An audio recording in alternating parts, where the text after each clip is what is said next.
Can a color kill you? It might sound crazy, but there's a good reason the FDA has banned red dye number 3.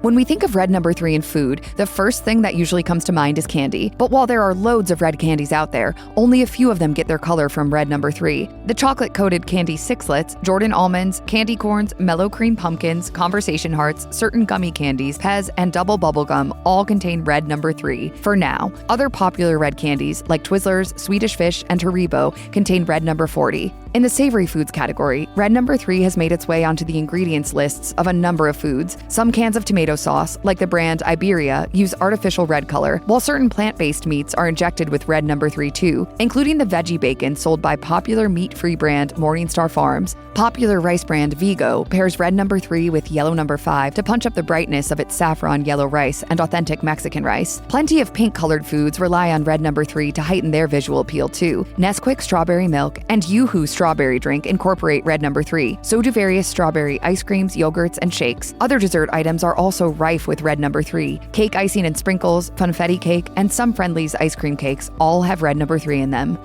Since red number 3 is supposed to enhance the appearance of a product, it's not all that surprising that drug companies use the dye to their benefit as well. You take the red pill, you stay in Wonderland, and I show you how deep the rabbit hole goes. Medicine capsules are sold in quite literally all the colors of the rainbow, but because they aren't food, many consumers overlook the dyes they're coated with. Truth is, numerous kinds of pills are pigmented with red number 3, ranging from supplements to over-the-counter medicine and prescription medication. For instance, red number 3 is used in the capsule coating of acetaminophen and diphenhydramine hydrochloride, an over-the-counter headache and insomnia medication sold at Target. The capsule primarily consists of 2 shades of blue. This is a prime example of red number 3 being used as a supporting pigment. In red number 3's days as a textile dye, it had actually been described as emitting a bluish scarlet tone. And even if you don't regularly take capsule medicines, you might still be consuming this stuff. Some gummy vitamins and cough syrups get their crimson color from red number 3.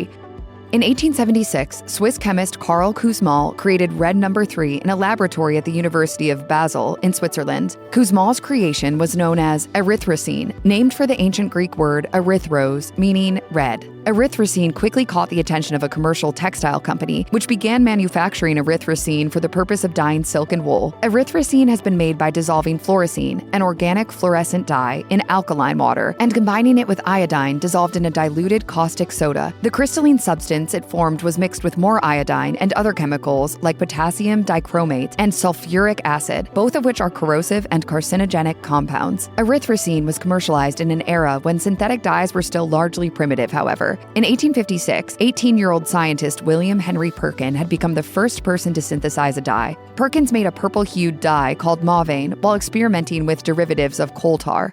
And that could be used for dyeing shawls and clothes, and it was a spectacular success. This discovery kicked off a demand for coal tar dyes in the textile industry. In a decades-long lead-up to the 1906 Pure Food and Drug Act, the U.S. Department of Agriculture performed safety testing on synthetic dyes for the purpose of coloring food. Erythrocene passed the test, and it was renamed red dye number 3 for the American market. Prior to the 1906 Food and Drug Act, artificial colorings had been made from poisonous chemicals such as arsenic, lead, and mercury. These colorings were used to tint everyday foods like butter and cheese, sometimes for the purpose of camouflaging product defects. The 7 synthetic colors permitted under the Food and Drug Act were intended to replace heavy metal food colorings. Eventually, though, the safety of these novel dyes would come into question. Adulterated or misbranded coal tar dyes were behind some grisly product snafus in the 1920s and 30s, including a toxic eyelash dye that left some women blind. In 1938, the Federal Food, Drug, and Cosmetics Act required all products containing coal tar dyes to list them on their packaging. By the 1970s, red dye number 2 in particular was getting some really bad press. In published reports from 1968 and 1970, Soviet scientists claimed that red number 2 caused cancer, and despite the whole Cold War thing that was going on at the time, the U.S. paid attention to them. Well, listen, how do you think I feel about it? Can you imagine how I feel about it, Dimitri? Red number 2 has been around since 1878, but was now under such scrutiny that the Mars Candy Company stopped making red M&Ms, even though they didn't actually contain red number 2. But lab tests to determine whether red number 2 caused cancer in rats offered mixed or botched results, creating further public confusion. Nevertheless, in January 1976, the Food and Drug Administration banned red number 2 for use in food, drugs, and cosmetics. Many manufacturers replaced red number 2 in their products with red dye number 40.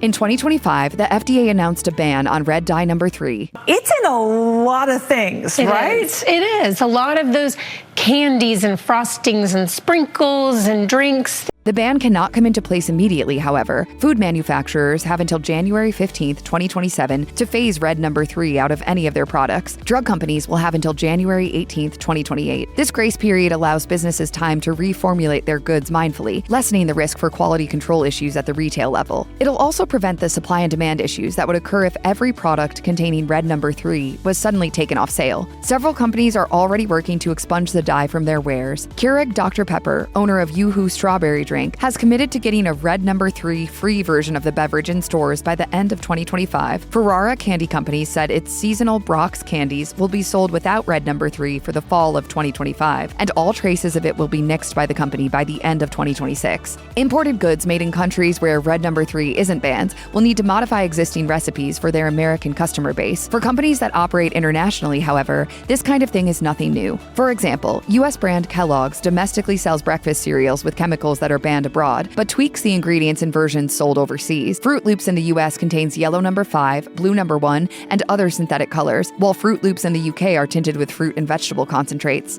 The January 2025 ban on red number 3 isn't the first time the feds have said no thanks to this common colorant. On January 30th, 1990, red number 3 officially got the boot from the cosmetics industry. The decision was made after laboratory tests showed that rats developed thyroid tumors when administered very high doses of the dye. Though the FDA determined that the risk of humans getting cancer after a lifetime of consuming red number 3 was 1 in 100,000, use of the dye was banned in lipstick, blushes, powders, and other cosmetic pigments. It was also banned from topical medicines. At the time, red number 3's prevalence in cosmetics and topical meds made up just 1/5 of its commercial uses. On top of all that, the FDA actually announced an impending ban of red number 3 in food and oral drugs in 1992. So why did it take 35 years to actually happen? Some blame industry pressure. Companies making money from commercial products containing red number 3 lacked a concrete incentive to change their ways. For their part, the FDA has cited a lack of resources as their reason for not taking action.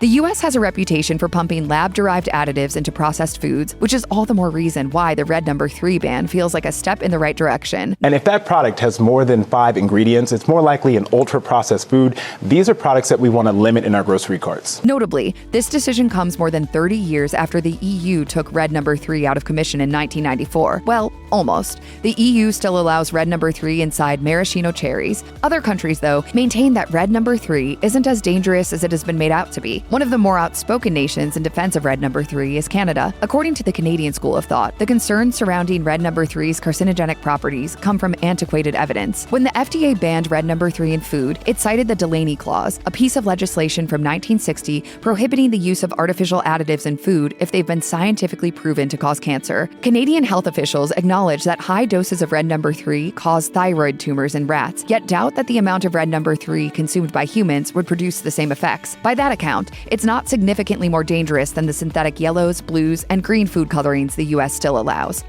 Red number 3's carcinogenic properties have been the subject of lab testing since the 1980s. While there's no question that red number 3 poses imminent risk to the thyroid health of male rats, there are no records of the dye ever causing cancer in a human. Laboratory data indicating that large doses of red number 3 induced thyroid cancer in male rats was referenced in a color additive petition that the Center for Science and the Public Interest submitted to the FDA in 2022. The petition was integral in leading the FDA to restrict the use of red number 3 in food and oral medicine. And while red number 3 may not be actively causing cancer in humans, other data suggests that it can be especially harmful to people who have cancer already. A lab study by the National Institute of Environmental Health Sciences from 1997 found that red number 3 quickened the growth of breast cancer cells in humans. Red number 3 has stimulatory properties similar to that of the hormone estrogen, and overproduction of estrogen puts the body at a heightened risk for breast cancer.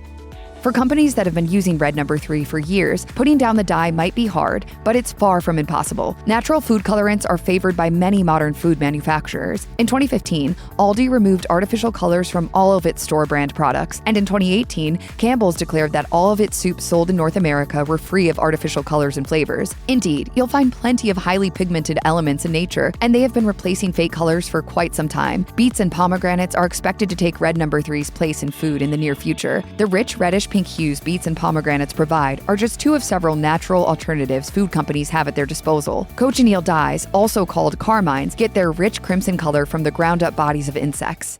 It is a natural, renewable resource, and in my opinion, it's just plain cool. Carmine dye is a well-suited additive for meat because it can sustain changes in temperature and light. It's crucial that the inclusion of natural colors containing insects or animal byproducts is indicated on the food packaging, though. Not only do cochineal dyes present an allergy risk, but they also introduce a non-vegan element to products that could be mistaken as vegan.